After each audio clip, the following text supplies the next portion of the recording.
Bagaimana jadinya jika sebuah keluarga kecil yang tampak normal ternyata menyimpan rahasia terlarang yang bisa mengguncang satu negara? Diincar oleh intelijen pemerintah hingga sindikat mafia paling kejam membuat keluarga tanpa senjata ini menjadi buronan nomor satu yang paling ditakuti. Apakah mereka benar-benar rakyat biasa atau justru ada sosok lain yang bersembunyi di balik rahasia darah mereka? Seperti apa keseruannya? Inilah alur ceritanya.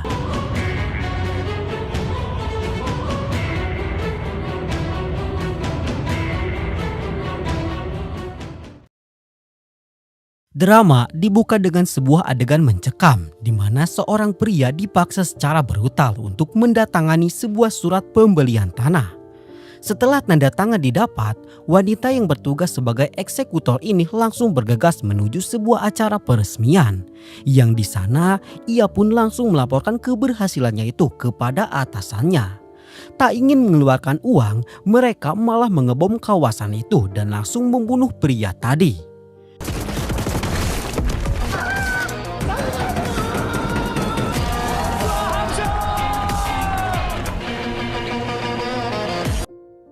Cerita kemudian akan berfokus ke sebuah keluarga miskin yang sedang diambang kehancuran, di mana sang kepala keluarga yang bernama Sujong harus melihat penderitaan yang istrinya rasakan. Istrinya itu bernama Seon dan anak satu-satunya bernama Dara yang tidak bisa mendengar. Satu-satunya sumber penghasilan Sujong hanyalah menyewakan sebuah gedung tua miliknya. Namun karena kondisinya yang sangat memprihatinkan, gedung itu sepi peminat dan hampir tidak ada yang mau menyewa. Karena hutang yang semakin melilit, Sujong pun terpaksa meminta bantuan kepada sahabat lamanya yang bernama Hwalsung. Dan ia berharap kalau Hwalsung bisa membujuk istrinya yang bernama Yigyong untuk mau meminjamkan uang dari ibu mertuanya yang kaya raya. Karena merasa tak enak hati, Hwalsung pun menyanggupi untuk mencoba berbicara dengan ibu mertuanya itu. Namun di tengah harapan itu, Sujong justru mendapatkan kabar yang lebih buruk lagi. Yang mana kini hutangnya telah dialih tangankan ke sebuah perusahaan kejam bernama Real Capital Group. Mereka mendesak Sujong untuk melunasi hutang sebesar 1 miliar won hanya dalam waktu 1 minggu saja. Dan jika gagal, gedung tua yang menjadi satu-satunya napas terakhir penghasilan keluarga Sujong akan langsung mereka sita. Di kantor Real Capital Group, ia berhadapan langsung dengan Jonah, wanita kejam yang di awal film tadi sudah membunuh orang lain demi kekuasaannya. Di sana juga ada asistennya yang bernama Jang. Saat sedang beradu argumen, mata Sujong tak sengaja menangkap bercak darah yang masih menempel di tangan Jang. Sontak hal itu pun membuat nyalinya menciut. Untuk menutupi rasa takutnya itu, Sujong pun menggeretak dan mengancam akan melaporkan mereka kepada adik iparnya yang merupakan seorang polisi. Mendengar geretakan itu, Jonah dan asisten Jang justru hanya tertawa kecil. Mereka kemudian melihat sebuah rekaman video panas yang memperlihatkan seseorang sedang berhubungan badan. Dan sepertinya Real Capital Group sudah mempunyai alat tekan yang sangat kuat yang memastikan kalau Sujong tidak akan berkutik sedikit pun meski ia memiliki kerabat yang seorang polisi.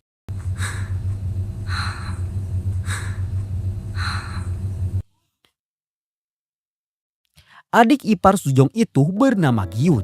Kepadanya, Sujong melaporkan semua keganjilan Real Capital Group agar segera diselidiki lebih dalam. Tak buang waktu, hari itu juga Gyun langsung mendatangi kantor mereka. Saat mendapati kantor dalam keadaan kosong, Gyun pun segera menggeledah seisi kantor. Dan di sana ia menemukan beberapa berkas janggal terkait proyek pembangunan ulang yang direncanakan oleh Real Capital Group. Rasa penasaran membawa Gyun membuka komputer milik Jonah, yang dimana di sanalah ia menemukan rekaman video panas yang sebelumnya telah ditonton oleh Jonah. Entah siapa pemeran dari video panas itu, yang pasti Gyun terlihat sangat ketakutan dan bergegas segera memindahkan video itu ke flash disk miliknya. Namun sial, Jonah tiba-tiba datang. Karena panik takut ketahuan, Gyun pun terpaksa kabur, meninggalkan flashdisk yang masih tertancap di komputer itu. Jonah langsung menemukan flashdisk itu dan langsung sadar kalau saat ini polisi sudah mencium gejala buruk yang sudah mereka lakukan. Di sisi lain, berbekal ingatan dari berkas yang ia baca sebelumnya, Gyun langsung menuju gedung yang sebelumnya dihancurkan oleh Real Capital Group. Dan benar saja, di antara reruntuhan gedung itu, ia menemukan mayat pria yang dihabisi di awal film tadi. Gyun segera menghubungi Sujong dan menyuruhnya untuk segera datang ke lokasi secepat mungkin. Namun tragis bagi Gyun, tepat saat Sujong tiba di sana, sebuah truk melaju sangat kencang dan sengaja menghantam Gyun hingga tewas di tempat. Sujong hanya bisa terpaku saat melihat siapa pengemudi truk maut itu. Dan pengemudi itu adalah Jang, asisten kepercayaan Jonah di Real Capital Group. Kematian Gyun yang begitu tragis benar-benar menghancurkan hati keluarga Sujong, terutama Seon, istrinya. Karena bagaimanapun juga, Gyun adalah satu-satunya adik yang Seon miliki, sehingga rasa kehilangan itu terasa sangat berat bagi mereka.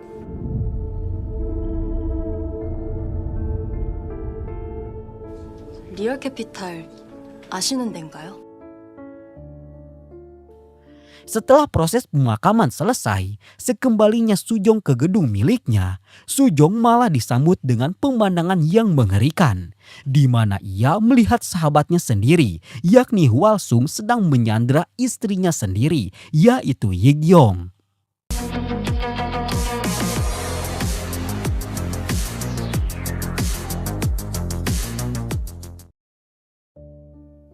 Semua itu berawal saat segerombol rentenir menagih hutang kepada Hwalsung. Mereka bahkan nyaris menghancurkan acara ulang tahun milik mertuanya. Untung saja Hwalsung bisa meredam situasi itu dengan janji akan melunasi semua hutangnya dalam waktu 3 hari.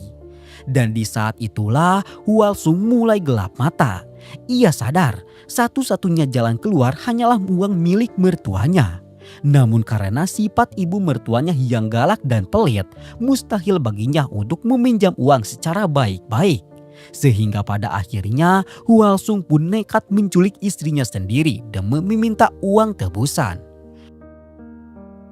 Hwalsung kemudian mengajak Sujong untuk bergabung, mengingat ia juga sedang terlilit hutang. Awalnya Sujong menolak. Namun setelah ia ingat betapa kejamnya Real Capital Group saat menghabisi Gi-kyun, ia pun memutuskan untuk ikut bergabung. Sementara itu, di Real Capital Group, Jonah mengadakan rapat dengan pimpinannya yang bernama Morgan Lee. Ia memaparkan daftar gedung dan pemilik yang harus segera dikuasai.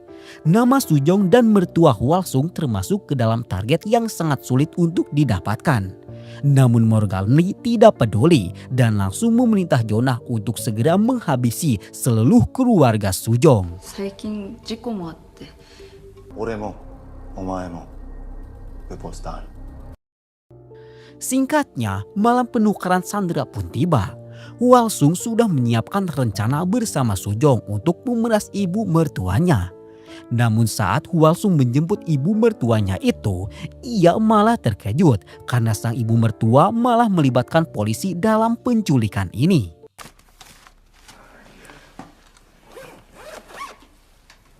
오케이. 네, 알겠습니다. Di waktu yang sama, Sujong sedang memasukkan Yigyeong ke dalam bagasi mobilnya. Namun naas, aksinya itu malah dilihat oleh penyewa gedungnya yang bernama Dongki. Untung saja Dongki tidak curiga sama sekali dan bahkan ikut membantu Sujong. Namun tanpa Sujong sadari, kala itu Seon sudah diam-diam mengikutinya dari belakang.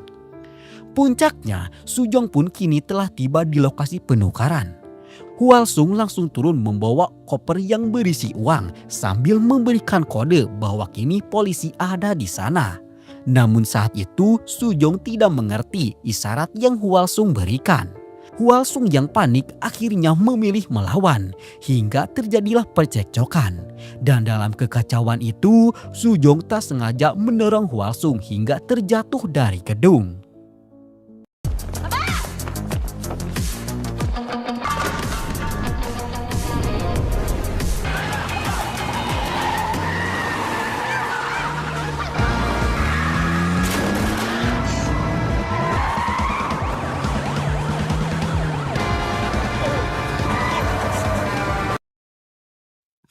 Sujong langsung kabur dengan mobilnya.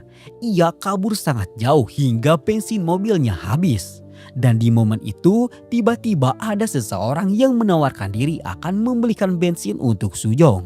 Akan tetapi saat orang itu kembali, Sujong sudah kabur dengan uang tebusannya, meninggalkan Yigyong yang sengaja Sujong lepaskan.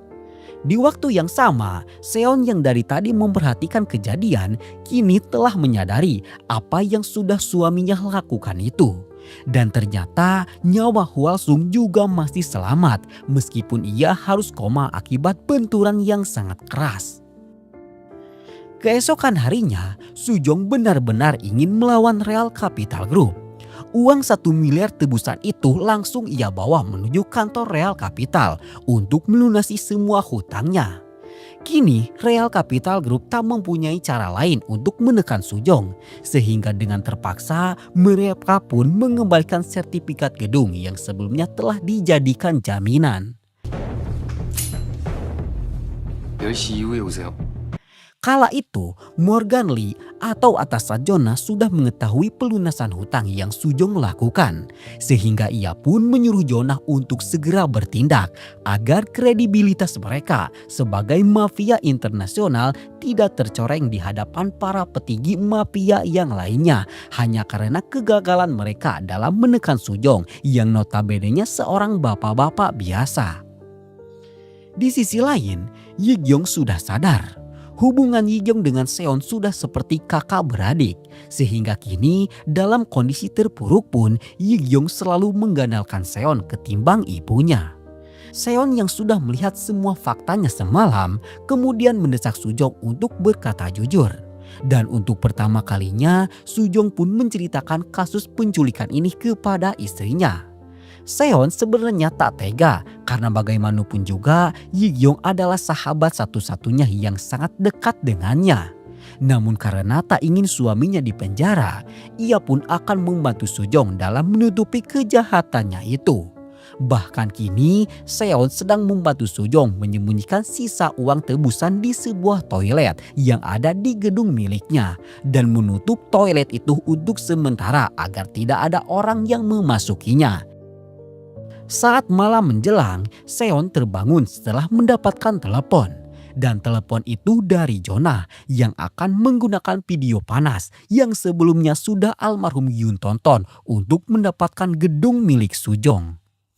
Dan ternyata isi dari video itu adegan perselingkuhan yang dilakukan oleh Hwasung dan juga Seon. Sebuah pengkhianatan yang sangat memilukan.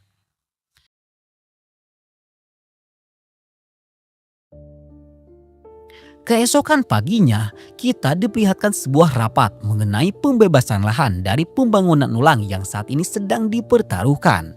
Di mana saat itu, ketua pembangunan ulang yang bernama Pak Nam memberikan beberapa target gedung kepada Jonah di pihak Real Capital, termasuk juga kepada Ibu Yigyong sebagai orang yang paling berpengaruh di daerah itu.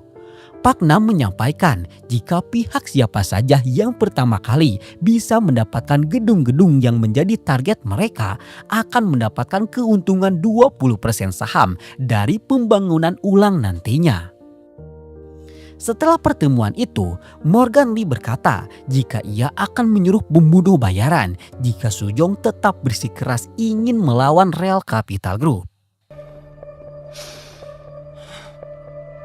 分かったか This time, no violence.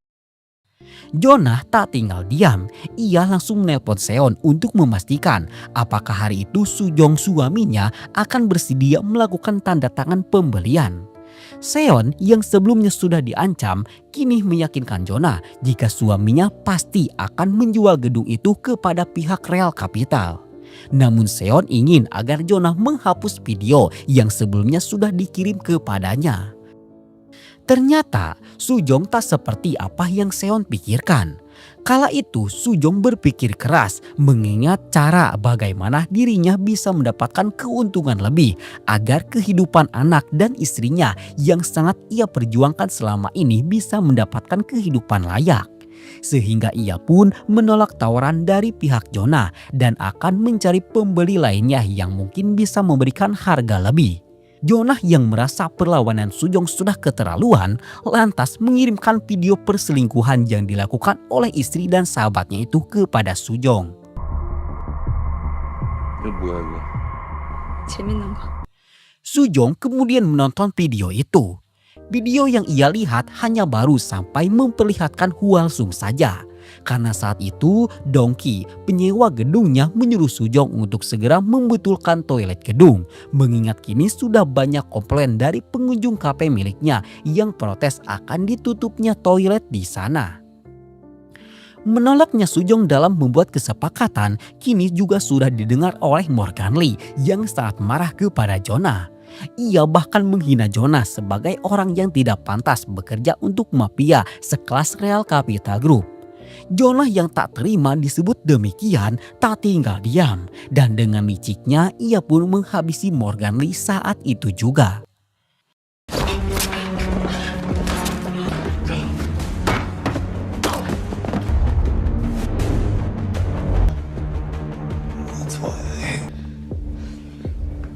일식? Berbarengan dengan itu, Seon sudah sampai di Real Capital untuk meminta keringanan dari Jonah. Namun kala itu, Jonah sudah tidak ada di dalam kantornya, sehingga Seon pun tak pikir panjang dan langsung menghapus video panas miliknya itu. Saat ia hendak pergi, Seon malah melihat flashdisk milik adiknya, yaitu almarhum Gyun yang ada di sana. Sehingga ia pun tak pikir panjang dan langsung mengambilnya. Seon kemudian bersembunyi di bawah meja, tepat di samping Morgan Lee yang sedang sekarat. Morgan Lee meminta bantuan dari Seon, namun Jonah langsung mengirimnya ke neraka. Dan untung saja keberadaan Seon di sana tidak disadari oleh Jonah.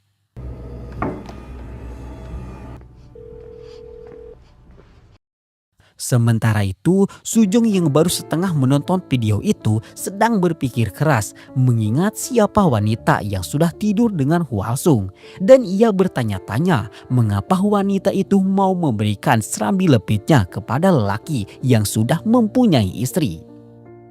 Ketika itu, Pak Nam datang dengan seorang agen properti bernama Hejo, yang mana Hejo menjelaskan kepada Sujong kalau Pak Nam adalah ketua dari pembangunan ulang, dan jika Sujong mempertahankan gedungnya sampai pembangunan ulang tiba, maka Sujong akan mendapatkan 10% saham, yang jika diuangkan maka Sujong akan mendapatkan 20 miliar won. Sujong yang sampai sejauh ini sudah menghalalkan segala cara demi memberikan kehidupan layak bagi anak dan istrinya yang sangat ia cintai, lantas semakin bersemangat dalam mempertahankan gedungnya itu. Namun di tengah rasa semangat yang tinggi itu, tiba-tiba Seon datang. Seon yang tak ingin dosanya dibongkar oleh Jonah mendesak Sujong untuk segera menjual gedungnya. Tak hanya itu saja, Seon juga merebut HP Sujong dan menyiramnya dengan air.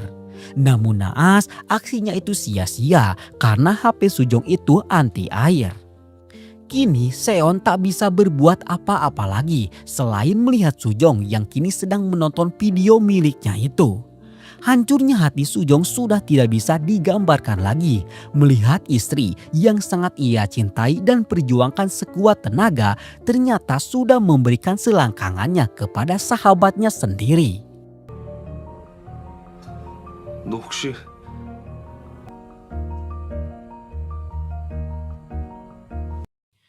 Suasana saat itu seketika pecah ketika terdengar suara orang terjatuh dari toilet tempat uang tebusan disimpan. Dan saat diperiksa ternyata ada orang yang sudah mengetahui uang-uang itu. Sujong sekuat tenaga menahan orang itu. Dan dalam kondisi gelap gulita, Seon malah tak sengaja menusuk orang tersebut hingga terkapar. Dan ternyata orang itu adalah Dongki.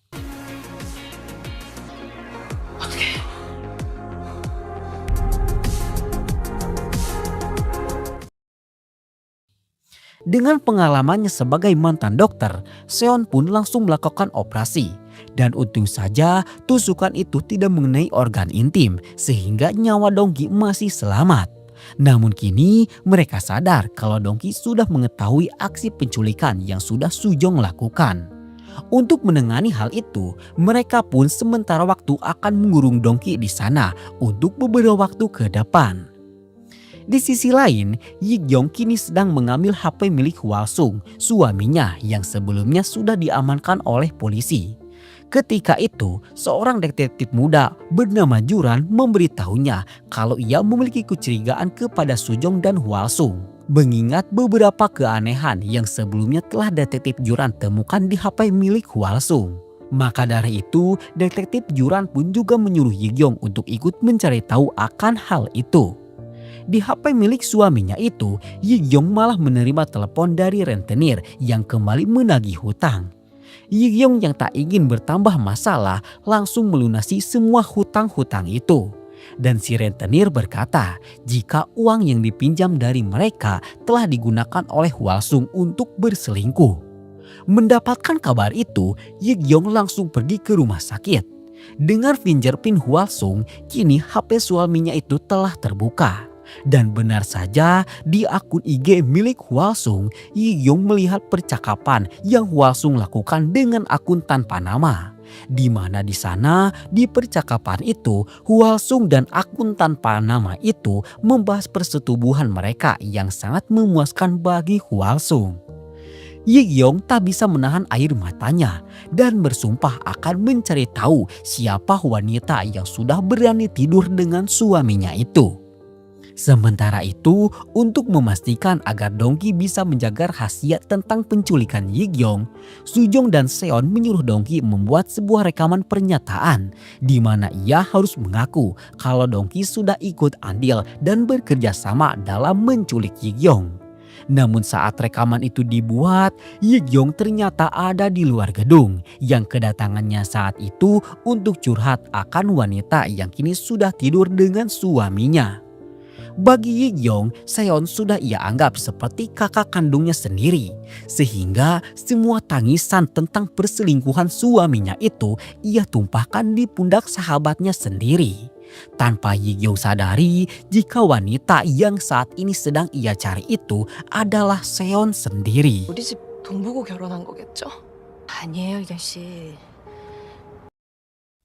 Di waktu yang sama, di bawah gedung sedang terjadi perkelahian antara Sujong dengan Dongki. Yang mana saat itu Dongki bersumpah akan membongkar semua kebusukan Sujong setelah Sujong menusuknya. Untung saja aksi Dongki itu bisa dihentikan oleh Seon yang datang di waktu yang tepat.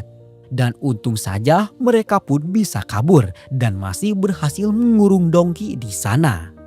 Di malam itu, Ibu Yigyong yang sangat ingin memenangkan pembelian gedung milik Sujong kini sedang melakukan aksi nekatnya, di mana ia sengaja mengisi semua toren air di sana dengan cairan bensin. Sehingga nantinya saat terjadi korsleting listrik, gedung itu akan terbakar. Dan setelah gedung itu hangus, ia sangat yakin kalau Sujong pasti akan menjualnya dengan harga murah.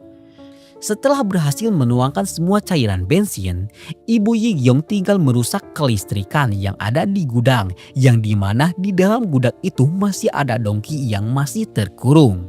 Dan saat pintu gudang dibuka, Dongki yang mengira orang itu adalah Sujong langsung menumbangkan Ibu Yigyong hingga tewas tak bernapas lagi. Kematian Ibu Yigyong di sana membuat polisi, terutama detektif Juran, semakin tebal kecurigaannya kepada Sujong. Dari CCTV di sana cuman memperlihatkan saat dimana Ibu Yigyong masuk dan Dongki kabur dari dalam gedung. Hal itu membuat Juran bertanya-tanya sedang apa Dongki di dalam gudang milik Sujong di tengah malam gelap gulita. Pertanyaan itu membuat Sujong dan Seon tak bisa berkutik lagi. Untung saja tangisan Yigyong yang melihat ibunya telah tewas memecah keadaan. Sehingga dengan itu Sujong masih bisa menghindari kecurigaan polisi. Kala itu Yigyong yang melihat kondisi gudang tersebut seketika teringat akan penculikan dirinya.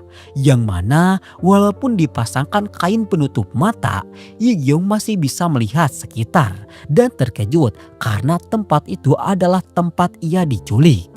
Bahkan saking terkejutnya, Yi-gyong pun pingsan tak sadarkan diri. 이게 정신 차려. Yi-gyong kini tersadar sudah berada di rumah sakit.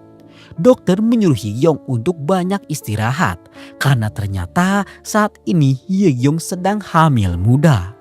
Mendengar hal itu, walaupun Yi-gyong sedang diluputi rasa sakit hati setelah kepergian ibunya, ia tetap senang karena di sana ada Seon yang selalu menghiburnya. Sementara itu, di pemakaman ibu Yi-gyong, Pak Nam dan juga Sujong sedang mendekati seorang Pak Tua.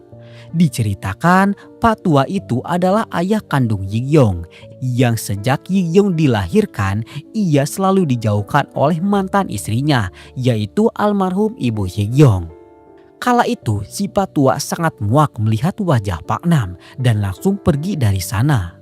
Pak Nam kemudian menyuruh Sujong untuk bisa membeli gedung milik si Pak Tua dan ia berjanji akan memberikan jatah saham yang akan Sujong terima 2 kali lipat. Kala itu, atasan detektif Juran sangat akrab dengan Pak Nam sehingga menambah kecurigaan bagi Juran akan keterlibatan Real Capital Group ke dalam semua kejanggalan yang saat ini terjadi. Setelah acara pemakaman selesai, Sujong dan Seon langsung bergegas mengamankan uang tebusan yang telah mereka sembunyikan di toilet. Dalam kondisi itu, Dongki menelpon dan menyuruh mereka untuk segera menemuinya di tempat persembunyiannya. Di tempat Dongki bersembunyi itu, Dongki meminta uang sebesar 2 miliar untuk ia kabur ke luar negeri. Seon yang ingin memastikan kalau penculikan Yi-gyong tidak terbongkar, lantas menyuruh Sujong untuk memberikan saja uang yang Dongki inginkan itu. Sementara itu, Pak Nam yang kini ditugaskan untuk menggantikan Morgan Lee di Real Capital Group melemparkan sebuah botol ke muka Jonah dan menyuruh Jonah untuk segera menghabisi Sujong, mengingat posisi Sujong yang kini akan membahayakan mereka. Dan sepertinya kali ini Real Capital Group akan benar-benar dalam menghabisi Sujong. 그러면 재미없어. Di sisi lain, Yi-gyong sendiri sedang menyewa jasa si rentenir untuk menangkap Dongki, orang yang sudah menghabisi ibunya. Dan nampaknya kini Yi-gyong akan mengetahui siapa penculikan dirinya yang sebenarnya. Si rentenir kemudian meminta foto wajah Dongki untuk memudahkan pencarian mereka. Yi-gyong lalu menemui Seon dan meminta data diri tentang Dongki. Ia juga memberitahu Seon kalau dirinya akan menangkap Dongki dan Yi-gyong yakin kalau Dongki juga pasti sudah mengetahui tentang penculikan yang sudah terjadi kepadanya. Menyadari Yi-gyong sudah mulai bergerak, malam itu juga Sujong menyuruh Dongki untuk membawa uang yang Dongki inginkan di sebuah alamat yang sudah Dongki tulis. Setelahnya, Seon terlihat menyewa kamar di hotel tempat Dongki bersembunyi. Di samping itu, Sujong yang sadar kalau polisi terus mengawasi gedung miliknya lantas mengiring detektif Jurang untuk pergi ke hotel milik Dongki.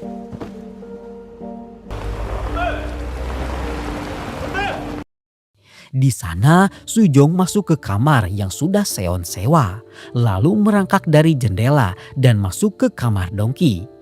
Ia kemudian menaruh semua tali dan sutikan dan barang-barang lainnya yang sudah ia gunakan saat melumpuhkan Yi-gyong ketika diculik. Dan hal itu bertujuan agar seolah-olah Dongki adalah orang yang sudah menculik Yi-gyong.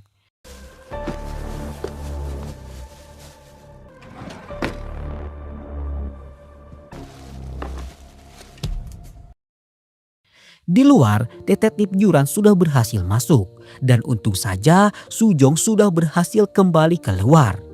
Di sana, detektif Juran menemukan beberapa bukti termasuk alamat pertemuan yang sebelumnya sudah Dongki tulis. Sehingga hal itu pun membuat para polisi kini langsung bergerak ke tempat yang dimaksud. Di waktu itulah, Seon yang sudah tahu kalau Yi-gyong sudah menyewa jasa si rentenir juga memberitahukan tentang lokasi keberadaan Dongki sekarang kepada si rentenir untuk segera menangkap Dongki. Sementara itu, Sujong sudah bertemu dengan Dongki dan memberikan tas yang berisi uang yang Dongki inginkan. Namun ternyata tas itu berisi buku sehingga membuat Dongki marah dan mengejar Sujong. Kala itu Dongki ditangkap oleh si rentenir. Sehingga kini rencana Sujong dan Seon sangat jelas. Yang mana ia ingin agar Dongki seolah-olah benar menculik Yiyong untuk melunasi semua hutang Dongki kepada rentenir itu. Untung saja polisi keburu tiba sehingga si rentenir yang ketakutan tak sengaja melepaskan Dongki. Terjadi aksi pengejaran di antara mereka semua. Seorang polisi muda tak sengaja menjatuhkan pistolnya yang sontak langsung diambil oleh Dongki. Dongki yang tak ingin ditangkap malah menghabisi anak buah si rentenir. Dan setelahnya Dongki yang ketakutan menyandra polisi muda itu agar Juran menjatuhkan pistolnya. Namun karena Dongki sudah menghabisi nyawa dengan pistol itu, Juran yang tak ingin rekannya menjadi korban selanjutnya memilih melepaskan peluru panasnya. Dan ketika Dongki berusaha menghindar, peluru itu malah menembus jantung Dongki sehingga membuatnya tewas seketika.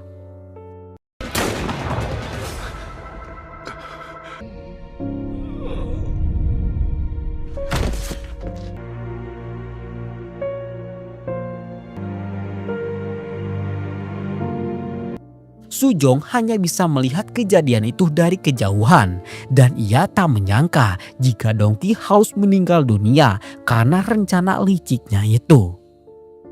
Dalam rasa bersalahnya itu, Sujong pun kembali ke gedungnya dan di sana ia malah mendapati Hwalsung yang kini sudah sadar dari komanya. 행복하냐? Kedatangan Hwalsung ke sana untuk meminta uang bagiannya atas keberhasilan mereka dalam memeras ibu Yiyong. Namun Sujong menolak memberikan uang itu karena berkat Hwalsung ia hampir saja mendekam di penjara. Hwalsung sangat kesal dan meluapkan semua amarahnya dengan menyebutkan jika Sujong kini sudah menjadi pembunuh berantai. Sujong yang tak terima kemudian membahas perselingkuhan antara Hwalsung dengan istrinya. Sujong yang sudah dibutakan dengan rasa sakit hatinya itu memukul Hwalsung hingga membabi buta. Hwalsung kemudian berusaha kabur dan di jalan ia malah tertabrak sebuah mobil hingga membuatnya pingsan.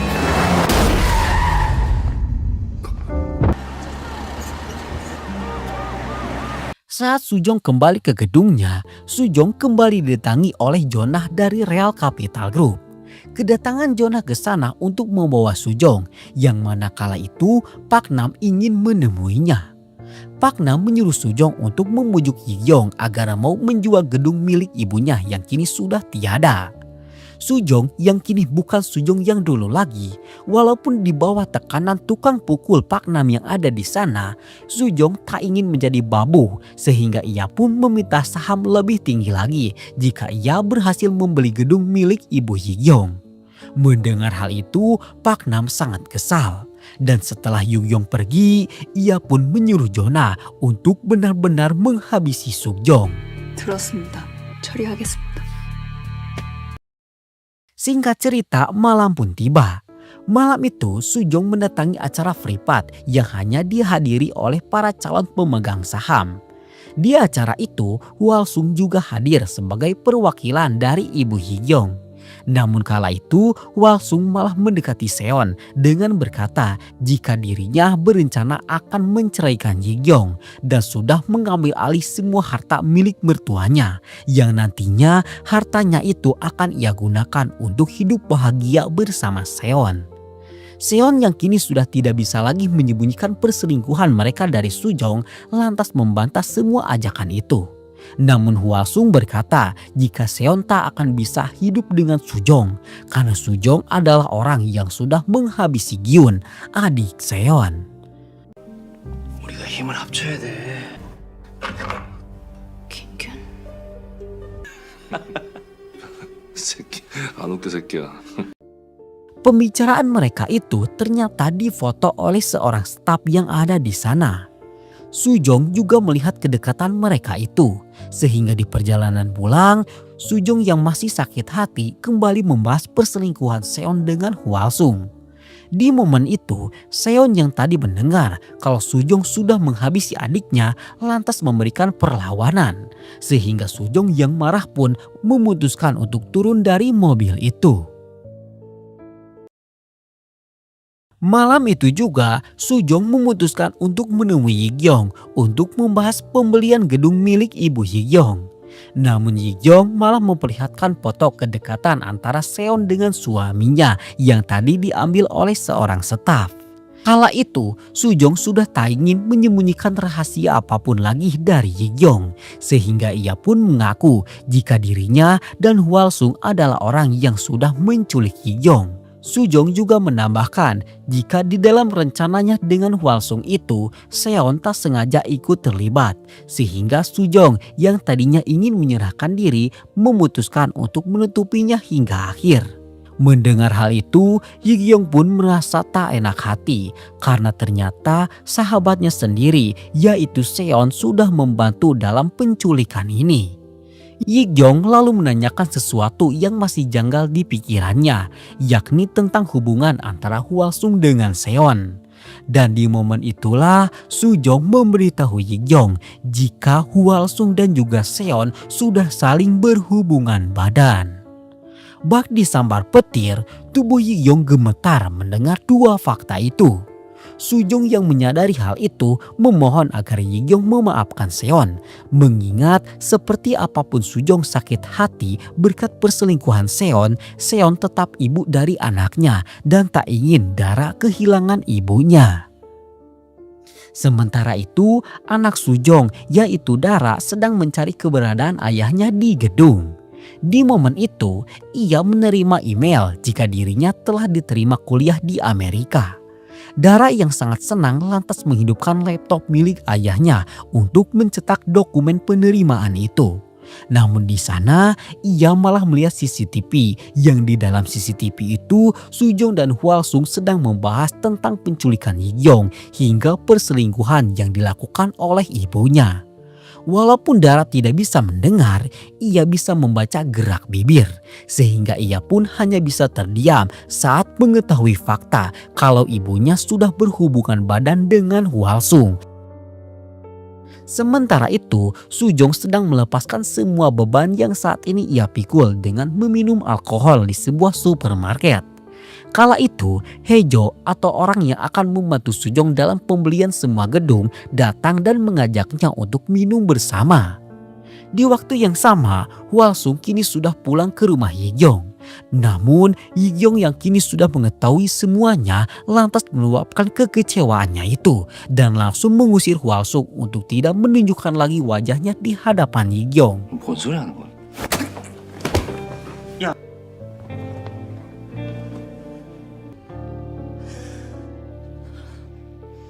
Hal serupa juga dilakukan oleh Dara, yang mana Dara yang sudah sangat kecewa dengan tingkah laku sang ibu memutuskan untuk mengabaikan ibunya itu. Dan di momen itulah Seon justru malah terus kepikiran akan perkataan Hwalsung sebelumnya yang sudah berkata kalau Sujong adalah pembunuh adiknya. Karena curiga, Seon pun kemudian membuka flashdisk milik adiknya yang ia temukan di kantor Real Capital Group. Sementara itu, Sujong yang sudah menghabiskan malam dengan mabuk bersama Hejo kini telah bangun dari tidurnya. Ia menemukan Hejo yang sudah tak bernapas lagi.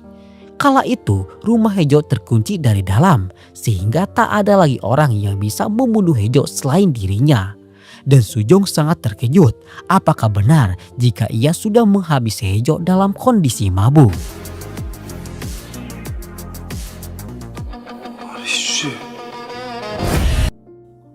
Sujong sedang mengingat semua kejadian semalam yang mana seingatnya saat ia mabuk bersama Hejo, Hejo pernah berkata kalau Pak Nam dan Real Capital Group akan menghabisi Sujong jika Sujong tidak mengikuti permainan mereka. Kala itu, Hejo memberikan sebuah cairan khusus ke minuman Sujong.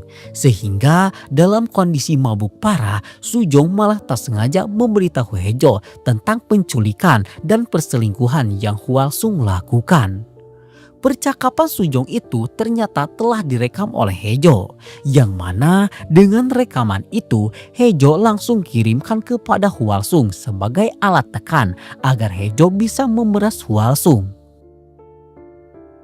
Keesokan harinya, Su langsung memberikan rekaman itu kepada Seon dan berkata jika Sujong dan Hejo sedang berencana untuk menyingkirkan mereka berdua. Maka dari itu, Hwalsung pun mengajak Seon untuk melaporkan Sujong ke polisi. Seon langsung menanyakan keberadaan Sujong, yang mana Sujong menyuruh Seon untuk segera menemuinya di rumah Hejo. Curiga kalau Sujong telah berhubungan badan dengan Hejo, Seon pun langsung melabraknya. Namun di sana ia malah mendapati Hejo yang sudah tak bernapas lagi. Seon kemudian teringat perkataan seseorang di masa lalu, yang mana saat itu seorang dukun pernah memberitahunya jika di masa depan Sujong akan dipenjara. Tak hanya itu saja, si dukun juga memberitahunya jika keluarganya akan hancur lebur karena tingkah anaknya sendiri. Bahkan si dukun memberikan jimat berupa tasbih agar semua itu tak terjadi. Kembali ke masa sekarang, Seon lalu memberitahu Sujong tentang rencana Hwalsung yang baru saja ia dengar. Dan ia curiga jika Hwalsung adalah orang yang sudah habisi Hejo. Mengingat sebelumnya Hejo sudah merekam pengakuan Sujong tentang semua yang sudah mereka lakukan. Kini mereka pun berpikir keras mencari cara untuk menyembunyikan jasad Hejo sampai mereka bisa menemukan bukti pembunuhan yang sudah Hwalsung lakukan. Seon lalu mengganti pakaiannya dengan pakaian milik Hejo. Ia lalu mengambil dan mengendarai mobil Hejo. Setelahnya Sujong menggendong Hejo dan memasukkannya ke dalam mobil Hejo. Seolah-olah yang Sujong gendong saat itu adalah Seon yang mabuk parah. Mobil itu lalu Seon kendarai menuju rumah mereka. Di sana Sujong membawa jasad Hejo lewat pintu depan agar terlihat di CCTV, yang mana nantinya bertujuan agar terlihat jika benar kalau saat itu Hejo telah mengantarkan mereka berdua pulang. Seon langsung memutar mobil Hejo ke area belakang dan di sana Sujong kembali membawa jasad Hejo untuk mereka sembunyikan di area pembangunan ulang. Sehingga nantinya polisi mengira jika Hejo mati bunuh diri setelah mengantarkan Seon dan Sujong pulang. Setelah semuanya selesai, Seon kembali teringat akan ucapan si dukun yang mengatakan jika Sujong akan dipenjara. Kini ia mulai percaya dan memakai jimat tasbih pemberian dukun itu. Setelahnya, Seon langsung bergegas menemui Dara setelah ia ditelepon oleh guru sekolahnya kalau kini Dara telah diterima kuliah di Amerika. Seon langsung bertanya mengapa Dara tidak memberitahunya tentang kabar gembira itu. Namun Dara justru malah meminta penjelasan atas dasar apa Seon dan Sujong menculik Yijong. Seon seketika terdiam dan di momen itu Dara juga berkata jika dirinya tak menyangka jika ibunya itu telah memberikan selangkangannya kepada Hwalsung yang sudah ia anggap seperti pamannya sendiri. Bahkan saking kecewanya seorang anak, Dara pun melepaskan genggaman tangan Seon hingga membuat tasbih pemberian si dukun itu putus. Sementara itu, di Real Capital Group, Pak Nam dan juga Jonas sedang memperlihatkan beberapa gedung yang akan mereka hancurkan kepada pimpinan tertinggi Real Capital. Namun naas, kala itu Hwalsung yang merasa sudah tersingkirkan malah membuat sebuah demo yang membuat pimpinan tertinggi Real Capital Group saat itu ingin turun tangan karena menganggap jika Pak Nam telah gagal. Pak Nam yang tak ingin sang pimpinan harus mengotori tangannya lantas menyuruh Sujong untuk segera menangani Hwalsung jika Sujong tak ingin melihat Hwalsung meninggal di tangan mereka. Walaupun Sujong sangat membenci Hwalsung, ia tak ingin Hwalsung menjadi tumbal keganasan Real Capital. Sehingga dengan terpaksa ia pun langsung menemui Hwalsung dan menghentikan aksi demo yang sedang Hwalsung pimpin itu. Hwalsung kemudian berkata jika dirinya sudah menguasai gedung milik mertuanya itu. Hal itu bisa terjadi karena sebelumnya ia sudah menyuruh seorang pengacara untuk membuat surat warisan yang seharusnya atas nama Yijong menjadi atas nama Hwalsung. Dan saat itu Yijong yang terlalu percaya kepada pengacara tersebut telah mendatangani surat warisan atas nama Hwalsung tanpa membacanya terlebih dahulu.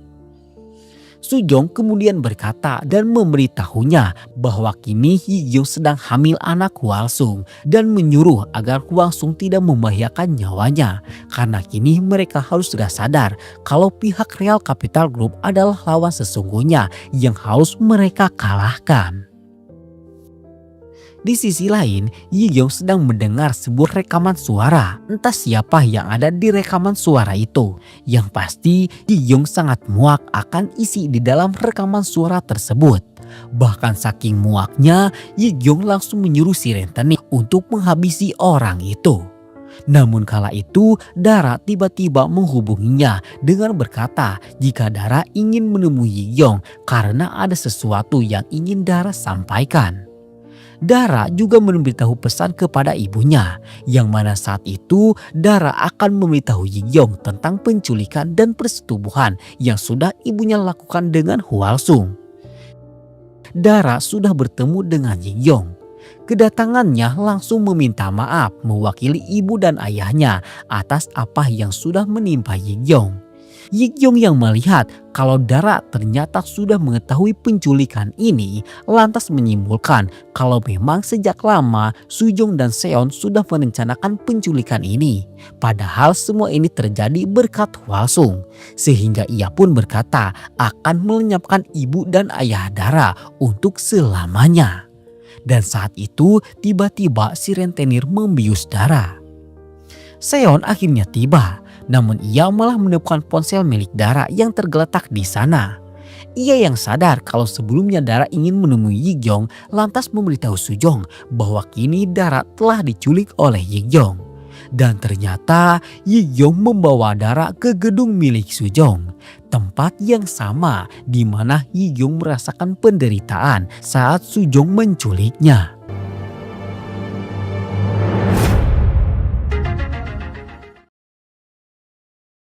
Yigyong langsung memberitahu mereka untuk segera menemuinya di gedung. Dan di sana Seon meminta maaf atas apa yang sudah suaminya lakukan kepada Yigyong. Namun Yigyong justru sangat hati karena Seon. Di mana saat ibunya meninggal dunia, Seon menghiburnya padahal Seon sudah mengetahui semuanya. Dan untuk itu ia akan melepaskan Dara setelah melihat mereka berdua menekam di penjara. 좀 그렇게 뻔뻔해. 언니가 생각해도 진짜. Yigyong lalu merekap kesaksian dan pengakuan atas apa yang sudah Seon dan Sujong lakukan kepada dirinya. Seon juga mengaku kalau Dongki telah mereka sekap di dalam gedung karena mengetahui fakta penculikan itu. Dan ia juga mengaku kalau dirinya sudah menutupi penyebab kematian ibu Yigyong. Namun di sini Sujong justru mengaku kalau dirinya sudah membunuh Hwalsung. Mendengar hal itu, Yigyong seketika terkejut dan menyangka jika kini suaminya sudah tewas. Sujong lalu menjelaskan jika dirinya tidak meminta pengampunan dari Yigyong. Sujong rela akan dipenjara asalkan istri dan anaknya tidak merasakan penderitaan atas apa yang sudah Sujong lakukan. Sujong kemudian bercerita jika kini Hwalsung sudah membalikkan semua aset warisan milik ibu Yigyong menjadi atas nama Hwalsung. Semua ini berawal dari otak Hwalsung. Maka dari itu Sujong pun akan menghabisi Hwalsung sebelum ia masuk ke penjara. Dan dengan itu rasa balas dendam Yigyong bisa terpenuhi dan semuanya bisa berakhir. Yigyong lalu bertanya kepada Seon apa perasaan Seon sekarang setelah melihat Sujong rela dipenjara demi melindungi Seon. Padahal Seon sudah memberikan isi selangkangannya kepada temannya sendiri. Mendengar hal itu, Seon pun hanya bisa terdiam. Setelah itu, kita diperlihatkan si rentenir yang ditugaskan untuk memantau apa yang akan Sujong lakukan. Di rumahnya itu, Seon meminta penjelasan atas apa yang ingin Sujong rencanakan. Sujong kemudian memberitahunya jika ia akan membuat seolah-olah Hwalsung benar-benar mati dengan cara menyuntikkan cairan khusus yang bisa membuat detak jantung berhenti seketika. Setelah si rentenir memeriksa kalau Hwalsung benar-benar mati, si rentenir pasti akan langsung melaporkan kematian Hwalsung itu kepada Yigyong. Dan saat itulah mereka harus menumbangkan si rentenir agar mereka bisa menyelamatkan nyawa Hwalsung. Dengan cara seperti itu, mereka bisa mendapatkan darah di tangan Yiyong. Dan setelah darah bisa mereka dapatkan, Sujong berjanji akan menggunakan uang yang tersisa untuk kabur ke luar negeri. Seon yang mendengarnya merasa jika rencana itu masuk akal namun memiliki resiko tinggi, yang mana obat yang akan disuntikan kepada Hwasung akan benar-benar membunuh Hwasung jika mereka telat memberikan penanganan. Namun karena tidak ada lagi cara yang bisa mereka lakukan, Seon pun menyetujui hal itu. Dan di malam itu juga, Seon langsung meminta obat yang dimaksud kepada temannya yang juga seorang dokter. Sementara itu, Hwasung sendiri sedang membeli beberapa perlengkapan bayi. Dan sepertinya Hwasung sudah tobat setelah mengetahui kehamilan Yiyong. Kala itu, Seon menelponnya dan menyuruhnya untuk segera bertemu. Setelah bertemu, tiba-tiba Sujong menyetrumnya hingga membuatnya pingsan. Hwasung lalu diikat dan dibawa ke sebuah gedung kosong. Sebelum melakukan aksinya, Sujong ingin mengetahui keterlibatan Hwasung soal kematian Hejo. Dan dengan cara itu, kini Sujong pun tahu kalau orang yang sudah menghabisi Hejo adalah Pak Nam. Bahkan Hwasung berkata jika ia mempunyai bukti karena saat Pak Nam menghabisi Hejo, saat itu ia sedang menelpon Hejo. Setelah mendapatkan kejelasan soal kematian Hejo, Sujong pun langsung memberitahu Hwasung jika ia akan masuk ke penjara setelah membunuh Hwasung.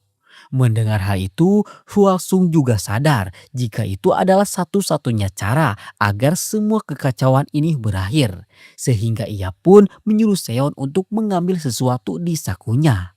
Benda itu adalah sebuah dot bayi dan Hwasung ingin agar wasiat itu mereka sampaikan kepada Yiyong sebagai bentuk penyesalannya.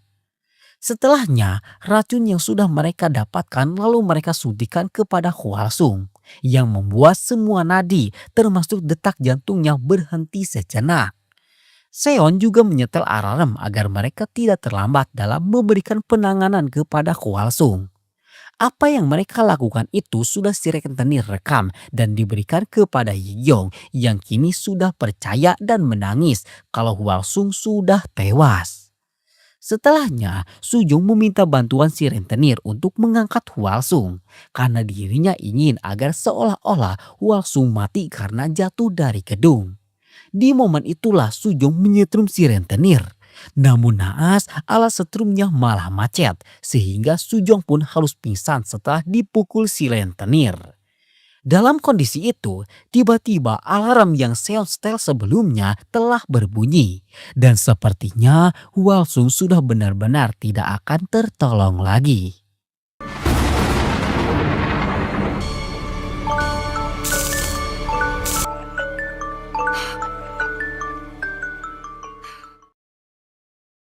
Di momen yang sangat krusial itu, teman Seon yang sebelumnya memberikan obat tiba-tiba datang dan langsung menumbangkan si rentenir dengan alat setrumnya.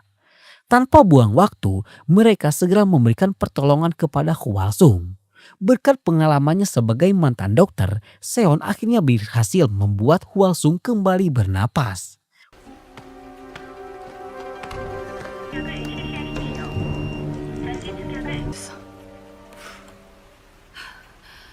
Hwasung kemudian diinfus dan setelah itu Sujong mengambil cap stempel jari Hwasung untuk mengembalikan semua aset milik ibu Yiyong yang sebelumnya sudah direbut oleh Hwasung. Sementara itu si rentenir diborgol agar tidak bisa bergerak ataupun menghubungi Yiyong. Di sisi lain, Sujong dan Seon langsung bergerak untuk menjemput Dara yang masih disandra oleh Yiyong. Namun di saat yang sama, Yiyong justru menghubungi detektif Juran dan meminta polisi untuk segera datang menangkap pelaku penculikan dirinya. Situasi semakin kacau ketika si rentenir sudah sadar dari pingsannya. Dengan kemampuannya, ia bisa menumbangkan teman Seon sehingga ia pun langsung melepaskan borgolnya. Bersamaan dengan itu, Sujong mencoba untuk menggoyahkan pendirian Yiyong dengan mengatakan bahwa sebelum mati, Hwasung sempat meminta maaf dan berharap anak mereka tidak tumbuh seperti dirinya. Mendengar hal itu, Yi Yong langsung hancur dan menangis histeris. Namun semuanya berubah saat si rentenir mengungkapkan fakta bahwa semua itu hanyalah kebohongan yang sudah diatur oleh Sujong. Sadar kalau kebohongannya telah terbongkar, Sujong pun langsung kabur. Yi Yong yang dipenuhi rasa amarah lantas segera memerintahkan anak buahnya untuk segera menangkap keluarga Sujong. Tanpa mereka sadari, bensin yang sebelumnya sudah dituangkan kini telah menyembari seluruh bagian gedung dan hanya tinggal menunggu percikan kecil untuk mengubah semuanya menjadi lautan api. Di waktu yang bersamaan, dalam kondisi terdesak, Sujong meminta bantuan kepada Real Capital Group untuk menyelamatkannya. Kala itu, Jonas sedang membersihkan TKP rumah Hejo. Mendapatkan pesan bantuan itu, Jonah pun tak tinggal diam dan langsung mengajak asisten Jang untuk menyelamatkan keluarga Sujong. Sujong kini sudah babak belur dan untung saja karena rumah Hejo sangat dekat, Jonah pun datang di waktu yang tepat.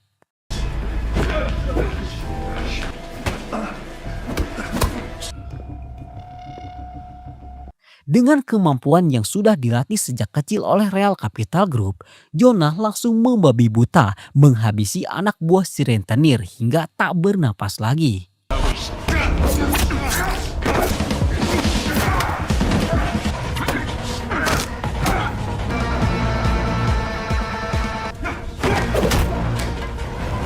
Di waktu yang sama, Hwasung sudah sadar dan diberitahu oleh teman Seon kalau kini Yi Gyong akan menghabisi semua keluarga Seon. Singkatnya, Hwasung pun tiba bersamaan dengan api yang mulai membakar gedung itu. Detektif Juran dan juga kepolisian kini sudah tiba di sana, bertepatan dengan Jonah yang sedang menghabisi semua anak buah Yi Gyong tanpa ampun. Sementara itu, di atap gedung, Dara disandra oleh Yi Gyong yang kini merasa sudah berkali-kali dibohongi dan dikhianati oleh Seon dan juga Sujong. Yi Gyong yang sudah dibutakan dengan dendam dan amarah tak bisa ditahan lagi. Untung saja Hwasung tiba di waktu yang tepat. Ia pun langsung mengaku jika semua ini berawal dari otak liciknya. Hwasung menjelaskan jika ia sengaja memeras ibu Yi Gyong hingga 3 miliar won, yang nantinya uang itu akan ia gunakan untuk membawa Yi Gyong jauh dari ibunya. Dan kini Hwasung mengajak Yi Gyong untuk memulai semuanya kembali dari awal dengan bayi yang saat ini sedang Yi Gyong kandung. Yi Gyong hanya bisa terdiam mendengar semua pengakuan itu. Dan dalam kondisi mencekam itu, Yi Gyong malah pingsan dan terjatuh dari atap gedung. Hwasung yang melihatnya tak tinggal diam. Hwasung memeluk Yi Gyong sehingga yang jatuh duluan adalah Hwasung yang langsung tewas seketika.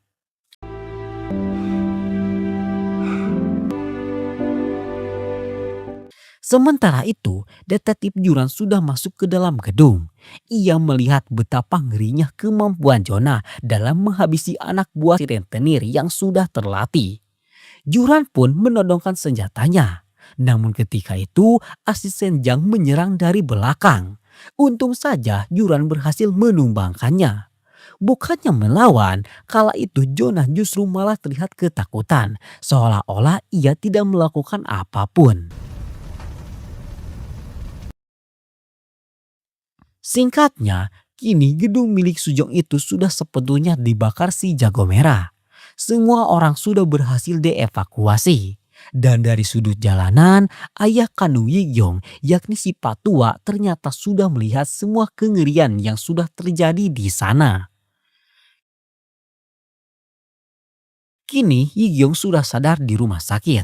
Setelah mendapatkan fakta kalau Hwasung sudah tiada, ia pun menyuruh detektif Juran untuk segera menangkap keluarga Sujong. Detektif Juran lalu meminta bukti yang Yi Gyong miliki. Namun saat itu ternyata Yi Gyong sudah kehilangan HP yang di dalam HP-nya itu ada video pengakuan Seon dan juga Sujong. Karena tidak bisa menunjukkan bukti itu, detektif Juran pun menjelaskan jika mereka tidak bisa menangkap keluarga Sujong. Bahkan ia memberitahu justru kini Yi Gyong lah yang sedang dalam ancaman besar. Karena Yi Gyong sudah menculik Dara yang notabene-nya adalah anak di bawah umur. Dan ternyata HP Yijing itu telah dibawa oleh Dara. Bahkan kala itu Dara membuka isi HP Yijong dan menghapus rekaman pernyataan yang dilakukan oleh ibu dan ayahnya. Sementara itu, di tempat lain, di lokasi pembangunan ulang, seorang tukang bangunan tak sengaja menemukan jasad Hejo yang sudah dibuang oleh Sujong. Dan mungkin saja kini Sujong sudah tak bisa tertolong lagi. 아니 호미는 왜 또 여기다 놨어?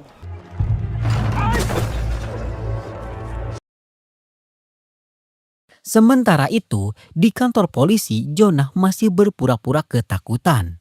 Dengan aktingnya itu, ia membantah semua tuduhan yang Juran berikan dengan mengaku jika keberadaannya di dalam gedung milik Sujong untuk membantu semua orang dari kebakaran. Kala itu, ternyata Jonah didampingi pimpinan tertinggi dari Real Capital Group. Dan pimpinan tertinggi yang sudah turun tangan itu bernama pimpinan Park. 사람을 총으로 쏜 것도 모자라서 드릴게요. Kapten kepolisian lalu melihat kalau Juran sudah keterlaluan, sehingga ia pun tiba-tiba menyeret Juran dari ruang. Si kapten berkata, jika sekuat apapun Juran mengungkap mereka, kepolisianlah yang justru akan kalah. Sehingga ia pun menyuruh Juran untuk melepaskan Jonah dan tidak menyelidiki lagi tentang Real Capital Group.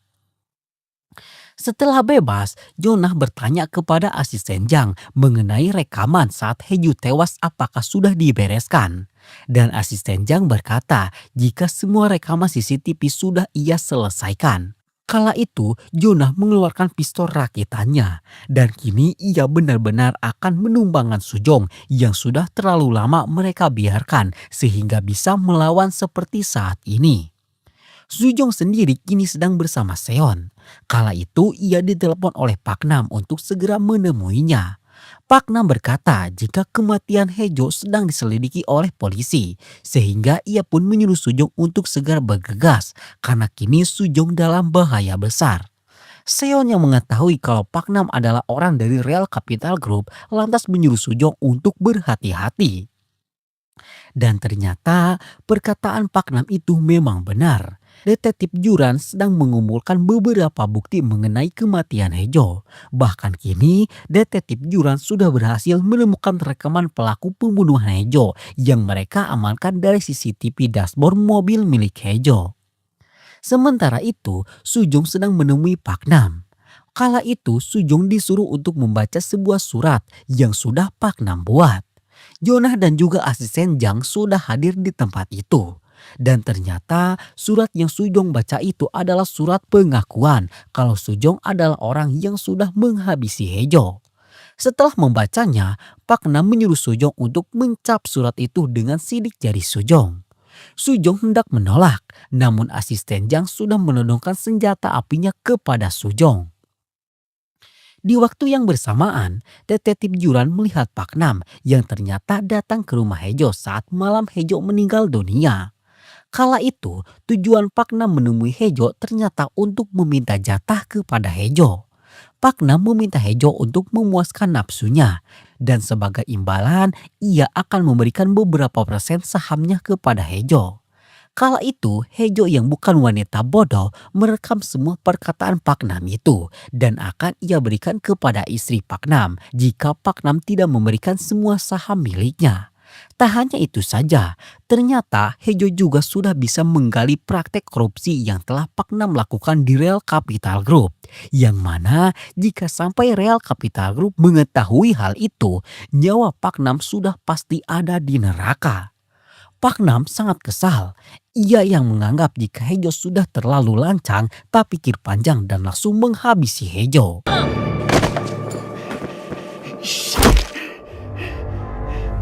Di masa sekarang, Sujong tetap melawan dan tak ingin menanggung dosa dari apa yang sudah Pak Nam lakukan itu.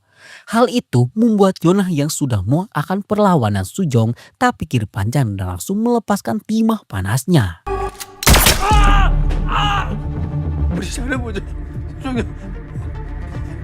Ternyata alasan mengapa kini polisi bisa melihat rekaman dashboard mobil milik Hejo karena sebelumnya asisten Jang sudah sengaja tidak menghapus bagian pembunuhan itu.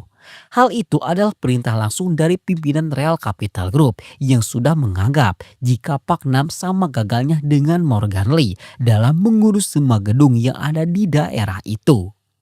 Saat ini Jonah berkata kepada Sujong jika kini Sujonglah yang berkuasa.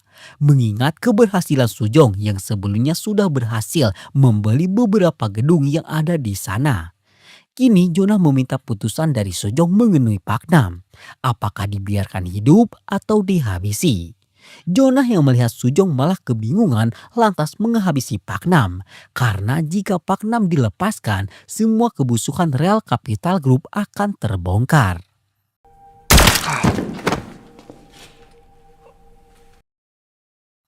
Di waktu yang sama, Seon yang tadi mendengar kalau Pak Nam sedang mengancam suaminya lantas sadar kalau kini suaminya sedang melawan Real Capital Group. Sehingga ia pun tak pikir panjang dan membuka flashdisk milik Yun, adiknya yang ia temukan di kantor Real Capital Group. Siapa tahu di dalam flashdisk itu Seon bisa menemukan beberapa bukti untuk mereka gunakan dalam melawan Real Capital Group. Dan benar saja, di dalam flashdisk itu ia melihat banyak sekali data-data penting yang masing-masing berisi tentang pembunuhan dan penyuapan yang sudah Real Capital Group lakukan. Ia juga menemukan rekaman panas tentang Seon dan Hwasung. Saat membukanya, tiba-tiba Dara membuka pintu. Melihat ekspresi ibunya, Dara meminta agar orang tuanya itu tidak terlibat lagi ke dalam masalah baru yang akan merusak keluarganya. Di sisi lain, Jonah sedang menyeting agar kematian Pak Nam itu terlihat seolah-olah Pak Nam melakukan bundir. Sujong yang kini melihat secara langsung bagaimana Real Capital Group dalam menghabisi nyawa seseorang, kemudian bertanya siapa lagi target Real Capital Group selanjutnya. Jonah pun berkata jika target mereka kini cuma satu, yaitu gedung milik Ibu Yigyong yang kini statusnya sudah resmi diwariskan kepada Yigyong. Sujong lalu bertanya apa yang akan mereka lakukan jika Yigyong menolak. Jonah pun menjawab jika jawabannya sudah Sujong lihat saat Jonah menghabisi Pak Nam. Dan sepertinya kini nyawa Yigyong dalam ancaman mafia haus darah itu. Sementara itu, kini Yigyong sedang dirawat oleh si Patua mengingat Yigyong sudah tidak mempunyai siapa-siapa lagi. Kala itu si Patua sama sekali tidak memberitahu Yigyong jika ia adalah ayah kandungnya. Namun walau demikian, Yigyong terlihat menuruti semua perkataan si Patua itu. Di waktu yang sama, Sujong sedang datang ke rumah sakit sambil menelpon Seon. Sujong memberitahu Seon jika kini Real Capital Group akan membunuh Yigyong dan ia berencana akan membawa Yigyong termasuk Seon dan juga Dara untuk kabur keluar kota sampai kondisi benar-benar aman. Seon lalu bertanya siapa pelaku yang sudah menghabisi adiknya yaitu Gyun. Sujong pun akhirnya jujur jika orang yang sudah menghabisi Gyun adalah orang dari Real Capital Group. Dan ia melihatnya secara langsung. Mendengar hal itu, Seon sangat kecewa karena ternyata Sujong sudah menutupi fakta kematian adiknya itu. Dalam kondisi kecewa yang sangat besar, ia pun menemui detektif Juran. Dan dalam pertemuan itu, Seon menunjukkan sedikit bukti yang sudah ia cetak dari flashdisk milik Gyun. Seon menyuruh Juran untuk menyelidiki kematian adiknya. Dan jika berhasil, maka ia akan memberikan semua data yang tersimpan di dalam flashdisk itu. Di antara banyaknya berkas yang diberikan, salah satu berkas itu berisi suap yang Real Capital Group berikan kepada kepolisian tempat Juran bertugas. Juran pun langsung menyuruh anak buahnya untuk menyelidiki sebuah nomor rekening yang menerima semua suap fantastis itu. Di rumah sakit sendiri, asisten Jang sedang menumbangkan seorang polisi. Ia lalu menggunakan seragam polisi itu dan menyuruh polisi yang lainnya untuk beristirahat, sementara ia akan menjaga kamar Yigyong. Setelahnya, asisten Jang langsung masuk dan hendak menghabisi Yigyong. Namun untung si Patua masih ada di sana sehingga bisa menggagalkan aksi Pak Jang itu. Namun naas karena umur yang sangat jauh, si Patua terlalu mudah untuk asisten Jang tumbangkan. Dan di momen itu Sujong datang di waktu yang tepat sehingga ia bisa menyelamatkan nyawa si Patua dan juga Yiyong. Menyadari ancaman yang kini sudah nyata, Sujong pun mengajak si Patua untuk segera memindahkan Yiyong dari rumah sakit. Di waktu yang bersamaan pula, detektif Juran akhirnya mengetahui alasan mengapa Real Capital Group nyuap kepolisian dengan dana yang fantastis. Yang mana ternyata setiap orang yang sudah Real Capital Group habisi selalu dibantu oleh seorang polisi dalam menutupi kasus kematian itu. Dan ternyata pemilik rekening penerima suap itu adalah si kapten sendiri. Kala itu, si kapten menodongkan pistolnya ke perut detektif Juran. Dan karena di dalam kantor tak ada orang lagi, sepertinya detektif Juran akan menemui nasib buruknya. Masih di malam yang sama, Seon juga terbangun dari tidurnya. Saat ia mengambil air minum, ia dikejutkan akan kehadiran Jonah yang sudah siap dengan senjata apinya. Kedatangannya ke sana untuk membawa kembali flashdisk milik Yoon yang sudah Seon curi. Kala itu Seon berhasil menelpon Sujong sehingga Sujong pun kini mendengar apa yang akan dilakukan Jonah kepada keluarganya. 아이고, 기수종 씨.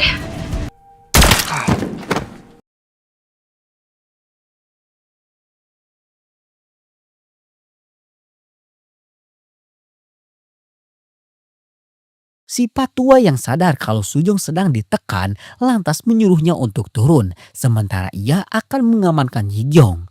Kala itu Dara sudah dalam genggaman mereka, namun Seon masih tak ingin memberikan flashdisk itu karena hanya dengan itulah Gyun akan mendapatkan keadilan. Sujong sudah tiba di sana dan meminta Seon untuk memberikan flashdisk itu kepadanya. Dan tanpa ragu Sujong pun memotong flashdisk itu. Hal itu ia lakukan demi menyelamatkan keluarganya. 남편한테 일 좀 배워요, 아줌마. Setelah Jonah pergi, Seon sangat kecewa karena Sujong telah membungkam kematian adiknya. Seon lalu menyuruh Sujong untuk segera menjual gedung mereka jika benar kalau semua yang Sujong lakukan ini demi keluarganya. Diberikan perintah itu, Sujong malah terdiam karena ia masih ingin mengamankan gedungnya itu. Hal itu membuat Seon sangat kecewa sehingga puncaknya Seon pun akan menuntut cerai kepada Sujong. 가족을 위해서 다 포기하고 당신 변했어. 눈빛보다 다른 사람과 기수종은 대체 어디로 갔는지 모르겠어. Di waktu yang lainnya, walaupun ditodong senjata, detektif Juran tetap bersikeras akan membongkar kebusukan kaptennya itu. Hal itu membuat si kapten marah dan hendak melepaskan timah panasnya. Namun untung rekannya datang beserta surat penangkapan yang sudah disetujui oleh kepolisian pusat. 안 됩니다. 죄송합니다. Keesokan harinya, Sujong mendatangi Hipatua di persembunyiannya. Di sana juga ada Yiyong yang masih tidak akan memaafkan Sujong. Kala itu, si Patua mempercayakan gedung milik ibu Yiyong kepada Sujong dan ia mewanti-wanti agar Sujong berhati-hati karena kini tekad Sujong untuk balik melawan Real Capital Group akan memancing resiko yang sangat besar. Semua surat tanah dan bangunan yang kini sudah menjadi atas nama Sujong kini diserahkan kepada Real Capital Group. Sujong lalu meminta agar mereka tidak menghabisi Yiyong. Namun Jonah tetap khawatir jika nantinya Yiyong akan muncul dan merusak semua kesepakatan yang sudah mereka sepakati. Maka dari itu Jonah akan tetap menghabisi Yiyong. 세운 빌때 뭐 이렇게 신경을 어떻게 안 쓰나.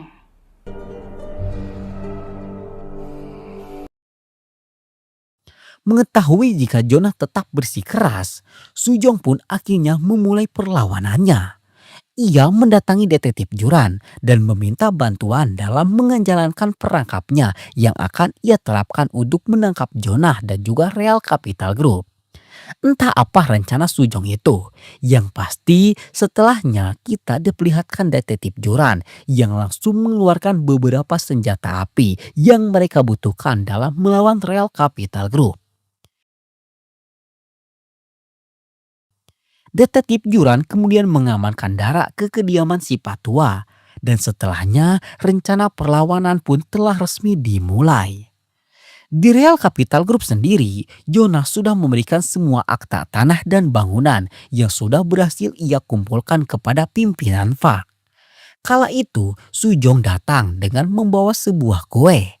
Di dalam kue itu tersimpan sebuah penyadap suara sehingga detektif Juran bisa mengetahui apa yang Jonah katakan. Kala itu, Sujong meminta bantuan Jonah untuk menghabisi istrinya. Sujong bercerita jika kini Seon ingin bercerai dan jika itu terjadi maka kepemilikan gedungnya akan terbagi menjadi dua yang hal itu akan menghambat rencana yang kini sudah Real Capital Group tetapkan. Sujong juga mengungkit nama-nama yang sudah Jonah habisi. Hal itu bertujuan untuk mendapatkan pengakuan Jonah yang nantinya bisa detektif gunakan dalam memenjarakannya. Kala itu, Jonah sama sekali tidak curiga kepada Sujong, sehingga ia pun mengakui semua pembunuhan yang telah ia lakukan, termasuk menghabisi Morgan Lee, atasannya sendiri. Jonah lalu berkata jika ia akan menghabisi Seon sesuai keinginan Sujong. Tanpa Jonah sadari jika ia sudah memakan umpan yang saat itu Sujong tabur. Malam yang dinanti pun tiba. Di luar rumah, Jonah sudah mengawasi. Sementara di dalam, Seon sudah dipasangi rompi anti peluru dan detektif Juran sudah bersiap di posisinya. Setelah sekian lama menunggu, Jonah tak kunjung masuk. Hal itu membuat detektif Juran merasa ada kejanggalan. Detektif Juran pun langsung memeriksa mobil Yuna dan ternyata Jonah sudah tidak ada di sana. Jonah sendiri kini sudah sampai di rumah si Patua. Kedatangannya ke sana sudah jelas untuk menghabisi Yigyong dan juga Dara. Kabar itu sudah Sujong terima sehingga ia pun langsung menelpon Dara untuk menyuruh mereka segera kabur. Si Patua sudah menyadari kedatangan Jonah itu. Ia lalu menyuruh Dara dan Yigyong untuk pergi terlebih dahulu lewat pintu belakang. Sementara si Patua langsung menyiapkan sebuah shotgun untuk melawan Jonah. Namun naas, dalam aksi saling tembak itu, si Patua harus meregang nyawa di tangan Jonah.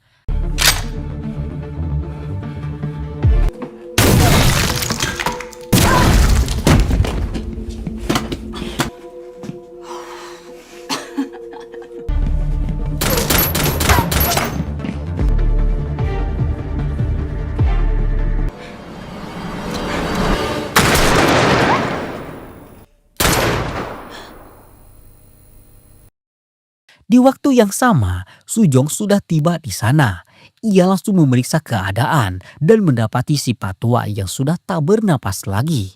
Sujong lalu mengambil shotgun itu dan mulai mencari Jonah. Dan ternyata saat itu Jonah sudah berhasil menodongkan senjatanya ke arah Yigyong.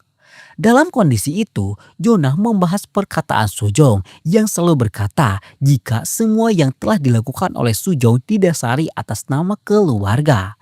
Maka dari itu, di situasi saat ini, Jonah menyuruh Sujong untuk menghabisi Yigyong demi menyelamatkan nyawa Dara. Seketika Sujong pun berada di pilihan yang berat.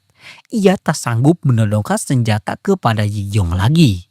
Namun jika tidak ia lakukan, Dara akan meninggal yang akan membuat semua kerja kerasnya selama ini menjadi sia-sia. Sujong memilih tetap menodongkan senjatanya itu ke arah Jonah. Dan dalam kondisi itu, asisten Jang pun muncul dan menyuruh Sujong untuk segera menghabisi Yigyong dalam hitungan ketiga. Jonah mulai menghitung dan saat itulah Sujong mulai dilema. Dan saat hitungan ketiga, asisten Jang langsung melambaskan timah panasnya dan ternyata menghabisi Jonah.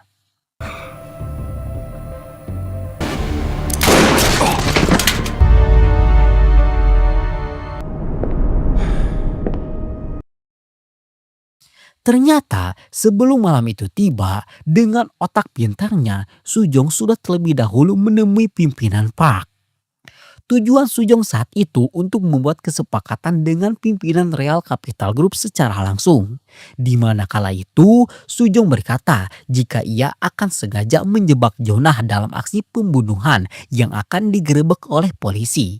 Sujong juga memutar rekaman saat Jonah mengaku telah menghabisi semua orang atas perintah Real Capital Group. Sehingga jika Jonah dibiarkan hidup, maka Real Capital Group akan jatuh. Berdasarkan hal itu, Sujong ingin agar Jonah dihabisi dan ialah yang akan menggantikan posisi Jonah di Real Capital Group. Pimpinan yang saat itu memiliki segalanya dibuat terkesima akan perlawanan dan otak pintar Sujong. Sehingga ia pun langsung menyuruh asisten Jang untuk menghabisi Jonah dan menggantikan posisi Jonah di Real Capital Group dengan Sujong. Semua orang kini berkumpul di pemakaman keluarga Yig-yong. Dan di momen itu Yig-yong mengucapkan selamat kepada Sujong karena telah mendapatkan semuanya, juga berhasil melindungi semua keluarganya. Tak seperti Yig-yong yang kini kehilangan orang-orang yang ada di dekatnya dalam waktu sekejap. Yig-yong tidak akan melakukan aksi balas dendam lagi. Namun untuk memaafkan mereka semua, terutama Seon, rasanya Yig-yong tidak akan bisa melakukannya. Sebelum pergi, Seon memberikan dot bayi yang sebelumnya sudah Hwasung wasiatkan. Dan seketika tangisan Yig-yong pun pecah. Dan untuk yang terakhir kalinya, Yig-yong menangis di pundak Seon sebelum Yig-yong tidak akan menemui Seon lagi. Singkat cerita, 1 tahun telah berlalu. Sebuah mobil sport berjalan cepat di tengah kota Seoul.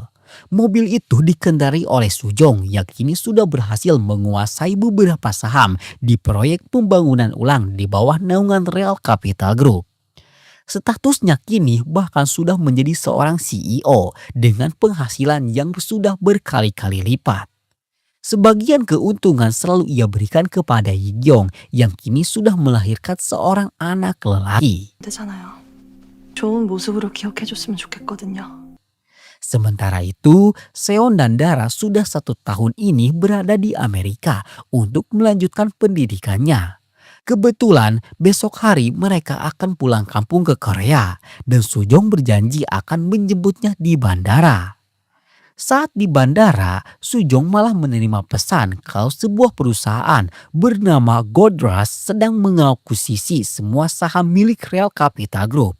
Sujong sangat terkejut karena Real Capital Group yang sebelumnya sudah memberikan kesuksesan kepadanya kini sedang disentuh oleh perusahaan lain. Dan saat itu tiba-tiba ia didatangi seorang pria yang mengajaknya ke suatu tempat. Setelah itu, Seon dan Dara pun tiba yang saat itu merasa kecewa karena Sujong lagi dan lagi masih berbohong dengan tidak menepati janjinya. Padahal saat itu Sujong sendiri kini sedang di bawah ancaman pistol dari kelompok Godras yang mengajak Sujong untuk berbisnis dengan mereka. Dan drama pun tamat, ditutup dengan ending yang menegaskan jika cerita tentang keluarga yang tiba-tiba bisa menguasai sebuah mafia besar ini akan berlanjut di season 2. Sekian dari kami, mohon maaf atas segala kesalahan dan kekurangannya. Sekian dan terima kasih banyak.